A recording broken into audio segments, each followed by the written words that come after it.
প্রজাতন্ত্র দিবস এক মহান দিবস। আমাদের জাতীয় দিবসের একটি স্বাধীনতা দিবস পালন করি, প্রজাতন্ত্র দিবস পালন করি। এই দুই মহান দিবসে আমরা এখানে উপস্থিত হই। আমাদের এই রামদুলাল রোডের উভয় পার্শ্বের বাসিন্দারা সমবেত। কিন্তু আমি লাস্ট মিটিংয়ে গিয়ে পার্শ্ব থেকে জেনেছিলাম যে অ্যাটলিস্ট এই রাস্তার দুধারে আমরা এখন প্রায় 75 থেকে 80 ঘর মানুষ বসবাস করি। আমার খেদ, আমার দুঃখ, আমার এই পাড়ার ছেলেরা, আমি স্পেসিফিক্যালি নাম করছি না, এই যে পাঠ্য এরা এই অ্যানিমেটটা করে এই জাতীয় দিবসে, এদের মধ্যে শিশুমাতৃকা সম্পর্কে কিছু ভাব বিনিময় করা, সেই থেকে আমার মনে হয় আর 75টা পরিবারের অন্তত 150 জন বসবাস করি। আর কতজন আমরা এখানে, তাহলে আমরা কি এই ছেলেদের দ্বারা আয়োজিত এই অনুষ্ঠানকে অবজ্ঞা করছি? আমাদের এত কাজ, বিশেষ কিছু মানুষের বিশেষ কাজ থাকতেই, কিন্তু তার মানে কি সবার, নাকি আজকের এই মুহূর্তটাকে আমায় কাজটা করতে হবে ওখানে করতে? বড় বেদনার অবস্থা, বড় কষ্টে আমি যার পর নাই চেষ্টা করি এই দুটো দিনে এখানে উপস্থিত থাকা পাঠ্যসূচিতের তাদের অন্তত যে এই ব্যবস্থাপনাকে যেন সম্মান জানাতে পারি। এই যে আগামী দিনে আমার আবেদন রইল আপনাদের মাধ্যমে বাড়ি বাড়ি পৌঁছে যাবে। কেন এত উপস্থিতির হাত? এটা ৭৬তম প্রজাতন্ত্র দিবস, ৭৮ বছরের স্বাধীনতা কম কথা নয়। ভারতবর্ষে ঔপনিবেশিক শাসকদেরকে তাকিয়ে যে স্বাধীনতা সংগ্রামী, আজকে যে বীর যোদ্ধা, এইখানে আমরা এই ফটো দিয়ে তাকে সম্মান বা এর থেকে আর বড় যোদ্ধা, বড় স্বাধীনতা সংগ্রামী কেউ ভারতবর্ষে ছিলেন বলে অন্তত আমি মনে করি না। ছিলেন অনেকেই, কিন্তু এনার মতো পারেননি।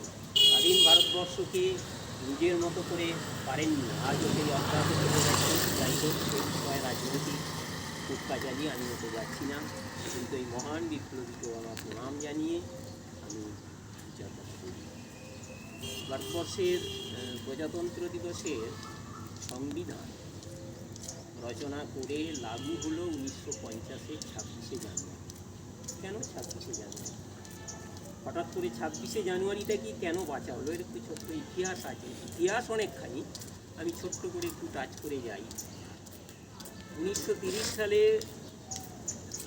লাহোর অধিবেশনের পর থেকে, তখন তো অবিভক্ত ভারতবর্ষ, পাকিস্তানের লাহোর অধিবেশনের পর থেকে সেখানে স্বাধীনতা সংগ্রামী বা স্বাধীনতা আমাদের আনতেই হবে এই রকম মানুষের দুটো ভাগ ছিল, একটা চরমপন্থী, একটা নরমপন্থী।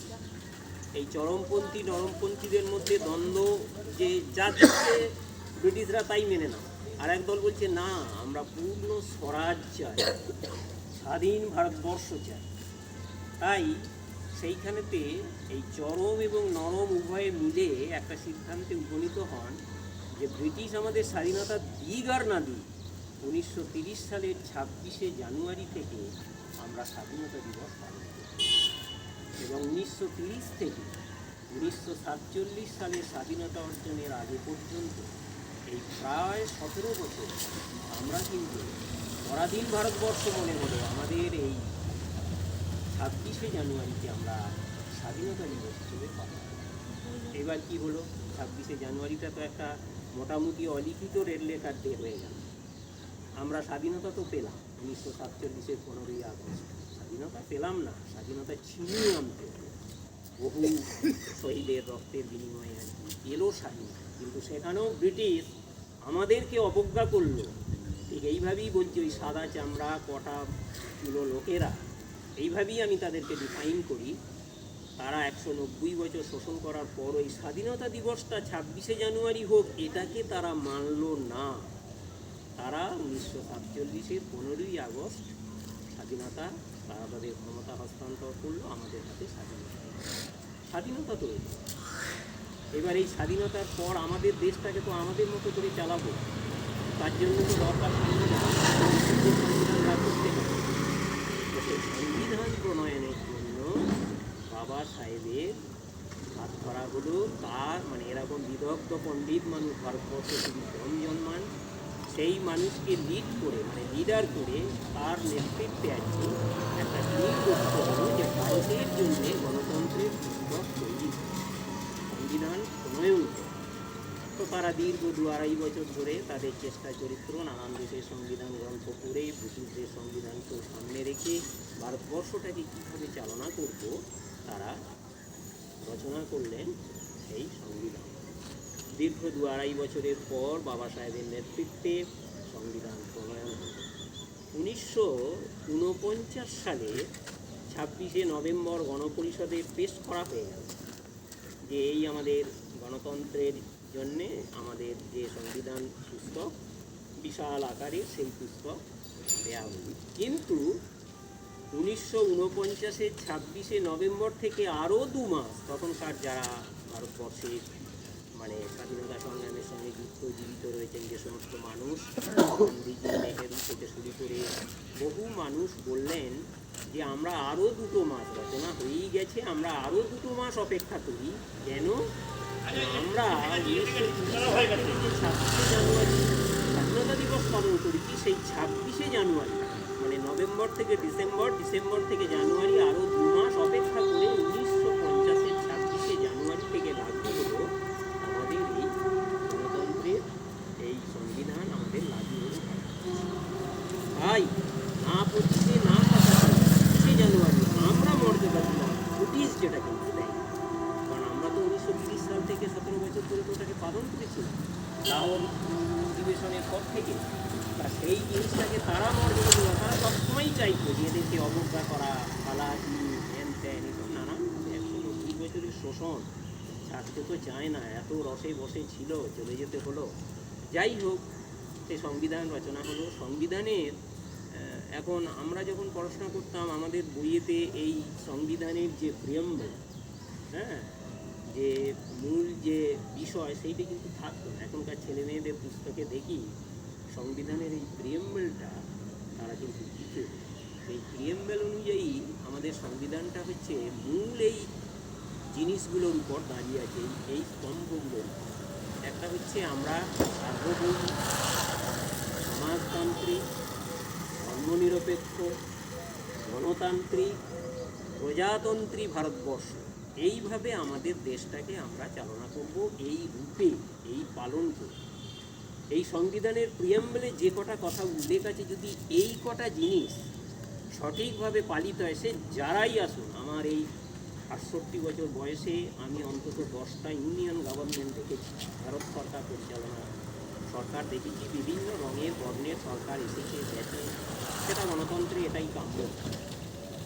তারা যদি এই সংবিধানের এই প্রিয়াম্বলগুলোকে ঠিকভাবে মেনে চলেন তাহলে দেশটা তত্ত্বরই সেই জায়গায় আজ এই ৭৬তম প্রজাতন্ত্র দিবসে দাঁড়িয়ে আমার ক্ষেত কিন্তু সার্বভৌমত্ব, হ্যাঁ নিশ্চয়ই আমার দেশের সার্বভৌমত্ব, আমরা স্বাধীন, টোটালি কিভাবে আমার দেশ চলবে সেটা আমরা ঠিক করবো, কারু নাক গলানো এখানে সত্যি সঠিক সার্বভৌম। সেই জায়গায় ভারত কিন্তু এখনো পর্যন্ত গত এই ৭৮ বছর ধরে কিন্তু সেই দায়িত্ব পালন করে চলেছে। সামান্য ভারত সরকার যারা যখন এসেছেন তারা সেটা পালন করেছে। তারপরই আছে সমাজতন্ত্র।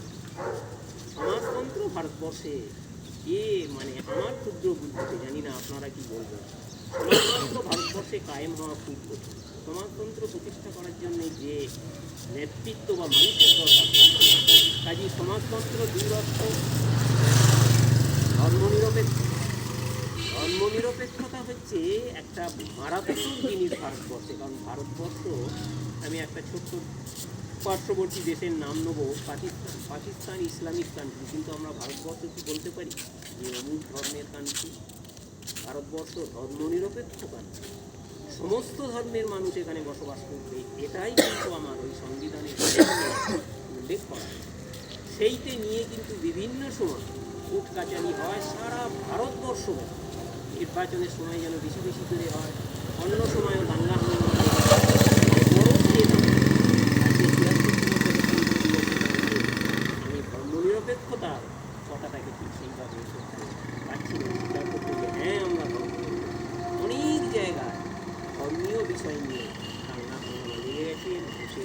সবচেয়ে শেষ ক্ষতি যেটা মানুষের প্রাণ আর রক্ত, এই জায়গাটাকে আমরা কি পারি না আমরা সকলে মিলে বসে যে আমাদের দেশটাকে কর্মমুক্ত বজায় রাখার জন্য যা করণীয়তা করব।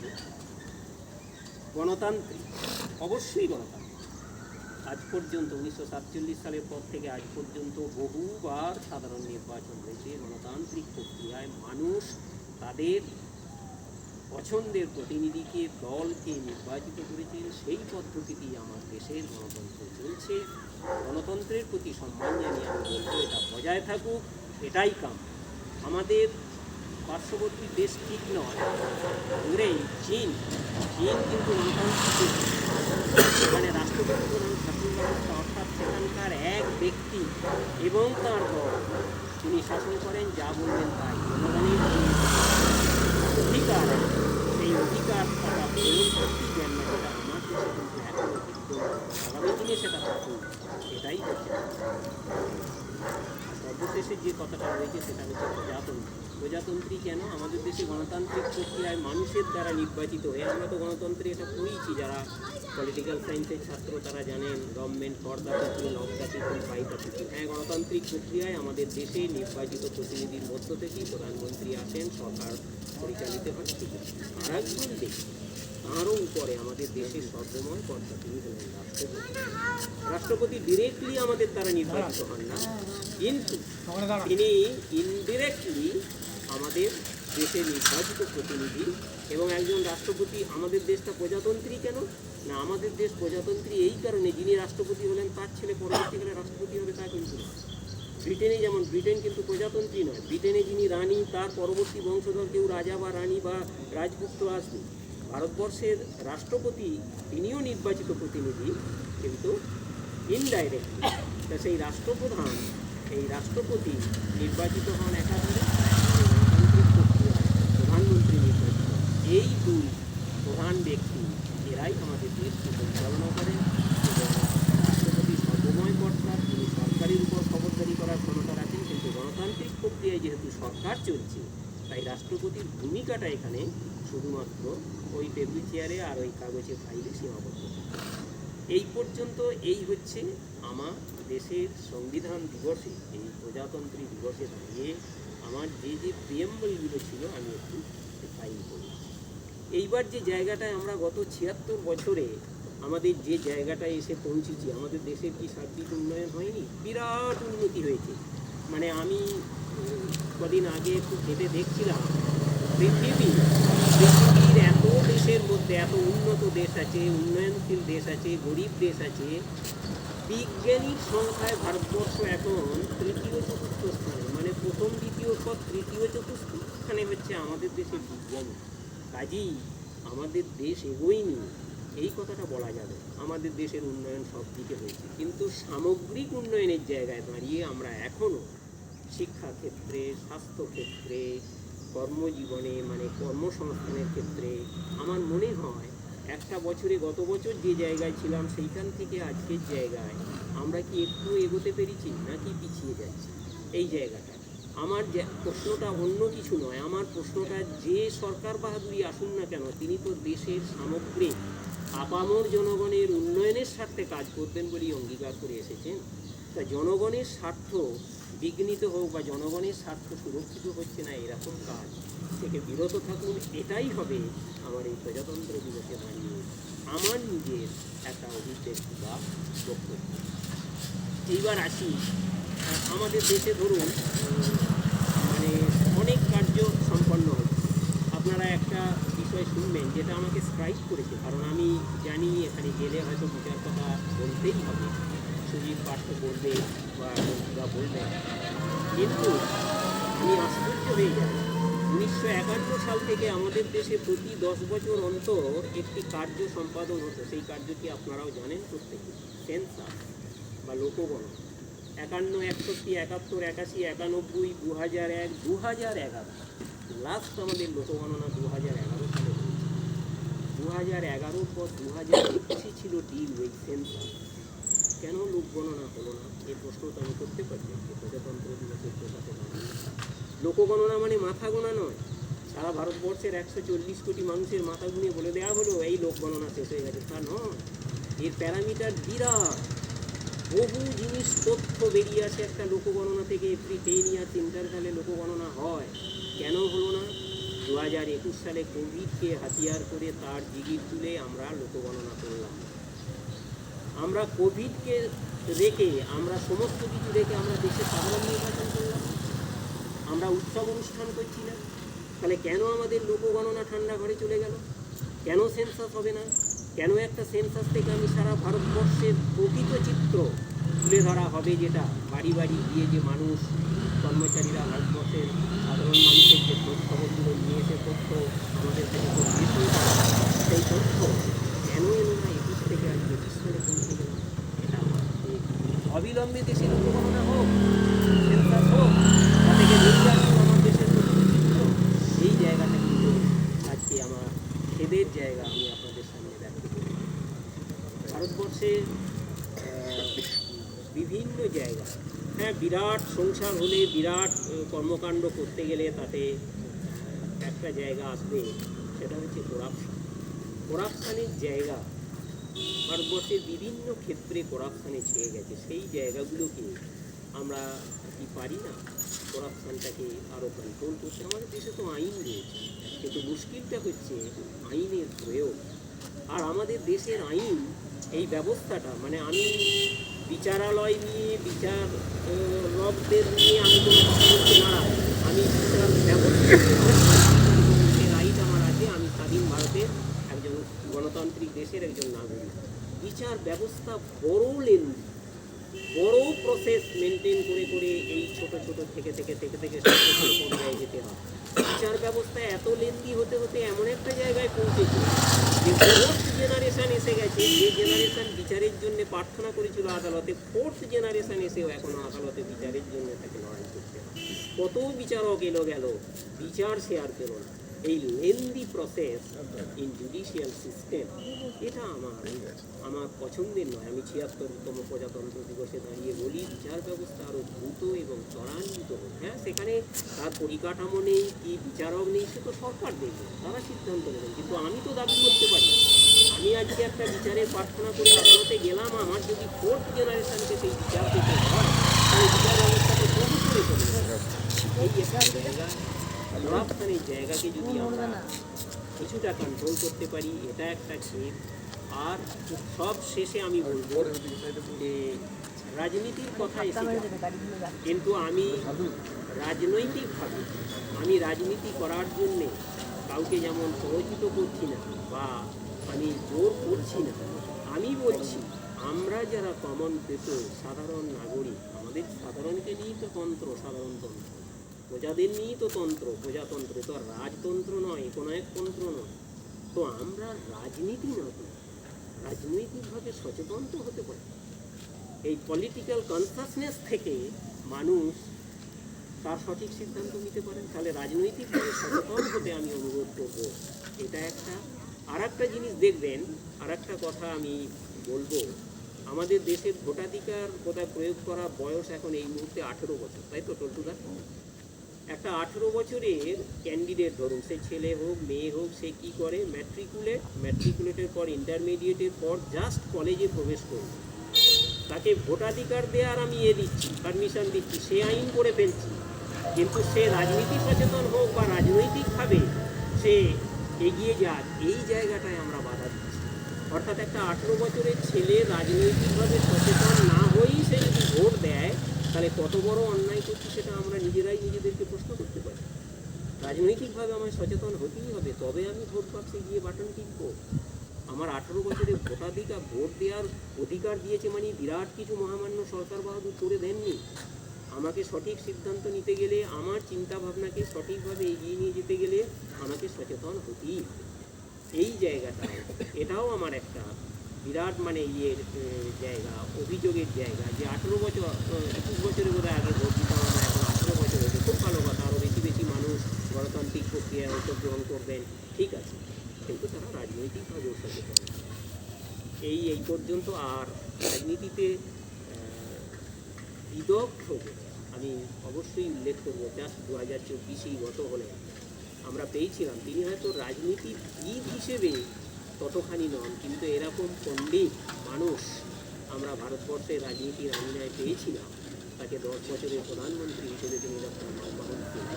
এইরকম তাঁর আমি পাণ্ডিত্যের মানে তাঁর কোয়ালিফিকেশনের এটা একদিন আমি পড়ছিলাম। তিনি কি ছিলেন? তিনি অধ্যাপক থেকে শুরু করে তিনি রিজার্ভ ব্যাংকের গভর্নর, তিনি বিশ্ব ব্যাংকের মানে প্রতিনিধি, এবং তিনি প্ল্যানিং কমিশনের প্রতিনিধির পর তিনি এত অভিজ্ঞতা এবং বিপুল পাণ্ডিত্য নিয়ে তিনি এসেছিলেন ভারতের রাজনীতির আঙিনায়। সেখানেতে তিনি 10 বছর রাজত্ব করে গেছেন। হ্যাঁ, তার রাজত্বের ভালো মন্দ নিয়ে আমি এখানে আলোচনা করতে আসিনি, কিন্তু এরকম বিদগ্ধ মানুষকে আমরা রাজনীতিতে পেয়েছিলাম। এটা একটা আনন্দের। এই গণতান্ত্রিক প্রক্রিয়া মধ্য দিয়েই তো তিনি এসেছিলেন এবং পেয়েছি। তাই গণতান্ত্রিক প্রক্রিয়াকে সম্মান জানিয়ে আমি পলিটিক্স রাজনীতিতে আরও বিদগ্ধ মানুষের সমাবেশ ঘটুক, আসুক তারা, এই আবেদন জানিয়ে সকলকে আবার আমার শ্রদ্ধা এবং প্রণাম জানিয়ে, আর এই বীর পুরুষকে আর একবার আমার প্রণাম জানিয়ে, দেশমাতৃকাকে প্রণাম জানিয়ে ৭৬তম প্রজাতন্ত্র দিবসে